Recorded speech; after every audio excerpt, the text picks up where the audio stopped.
In a small cafe on the outskirts of town, the rain drummed against the windows, creating a somber melody that seemed to seep into the very soul. In this dreary corner of time, where people moved slowly and words were spoken softly, sat a young woman named Emily Gray. Her red hair, usually tied up in a neat bun, was now dishevelled, and her eyes, full of pain and loneliness, stared blankly ahead. In front of her on the table was a small round cake adorned with delicate cream flowers. No candles, no friends, no family, just her and this small piece of sweet life that tasted so bitter.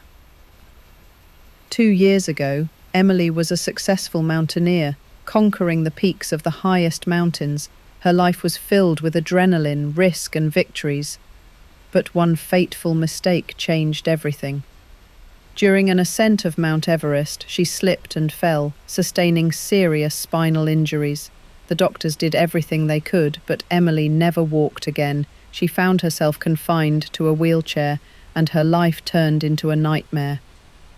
Today was her 28th birthday, but instead of joy and laughter, she felt only emptiness and despair. Her mother, the only person who had always supported her, had passed away last winter, leaving Emily alone with her pain and suffering. And her father? He was far away, too busy with his own affairs to remember his daughter who needed his support so much. He had gone on a business trip to Switzerland and had not returned since. Emily felt abandoned and forgotten. On this gloomy day, as the rain continued to pour and the grey sky pressed down on the city, a little girl named Sophia entered the cafe. Her bright yellow raincoat and sun-shaped umbrella seemed like a spot of light in this dreary place. Sophia approached Emily's table and without hesitation asked, "Is it your birthday? Can we sing for you?" Emily looked up and saw a little angel with radiant eyes and a kind smile before her. Behind Sophia stood her father, Jason, a middle-aged man with kind eyes and a tired smile. He apologized for his daughter and tried to lead her away, but Emily stopped him. "Please, stay," she said, her voice trembling with an unexpected wave of emotion. They sang "Happy Birthday" in the only way they knew how, out of tune and out of time, but with such sincerity and love that Emily's heart trembled. She felt something inside her begin to melt, like ice under the sun's rays. This was the beginning of a new life, the start of a new path that would lead her to healing and love. Emily learned that Jason was a former chef who had left his career to care for Sophia after her mother's death. He was a kind and caring father, and his love for his daughter was evident. Emily felt that there was something common between them, something that connected them despite the difference in age and life experience. A week later, Emily sat in a small studio between a flower shop and a bookstore in the centre of town. The air was filled with the scent of paint, wet wood, and a faint aroma of lavender soap. This cosy space was filled with a calm atmosphere, the quiet whisper of brushes on canvas, soft piano music, and careful breathing.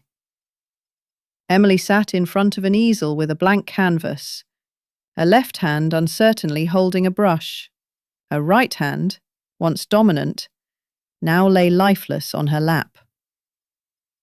This was the third lesson of a 6-week art therapy course designed for people who had suffered strokes, injuries, and those trying to regain mobility and calm through creativity. For Emily, this was more than just a painting class. It was a way to learn patience, a way to find herself anew. She dipped the brush into pale blue paint and drew it across the canvas, her movements uncertain and uneven. Her therapist often said, "Beauty is in the effort." Emily wanted to believe this. She tried to create something beautiful, but her hands did not obey her, and the paint spread across the canvas, creating chaotic patterns. The doorbell jingled, and a familiar voice broke the silence. "Dad, it's her!" Sophia exclaimed, pointing at Emily. Jason, standing behind her, looked a little embarrassed, but smiled and waved. Emily felt her heart beat faster. She had not expected to see them here, in this studio. Jason approached her and said, "I didn't know you were here." Emily smiled and replied, "I didn't expect to see you here either." They started talking, and Emily felt something more than just a friendly connection between them. Jason did not ask about her past or express pity. He was simply there, and that was important. They began to meet more often, and Emily learned more about Jason and his life. He told her how his wife had died of cancer, leaving him alone with a little daughter. He told her how he had given up his career as a chef to take care of Sophia, and how they had learned to live without a mother together. Emily was touched by his story and became even more attached to him. Weeks passed, and Emily began to notice that her life was gradually changing. She met more often with Jason and Sophia, and each meeting brought her joy and peace. They went to cafes, walked in the park, and painted together. Emily began to believe that life could be beautiful, despite all the difficulties. One day, as they sat in the cafe, Jason unexpectedly proposed to Emily. He got down on one knee and said, "Emily, I know we haven't known each other for long, but I feel that you are the one I want to spend the rest of my life with. You have made Sophia and me happy, and I want you to be happy with us. Will you marry me?" Emily was stunned. She had not expected such a proposal, but deep down she knew it was right. She looked at Jason and Sophia, and her heart filled with love. "Yes," she said, her voice trembling with happiness. The wedding took place in the same cafe where they had first met. It was a modest but very heartfelt event. Emily wore a white dress and Jason wore a classic suit. Sophia, in her yellow dress, looked like a little ray of sunshine. They laughed, danced, and enjoyed every moment of this special day.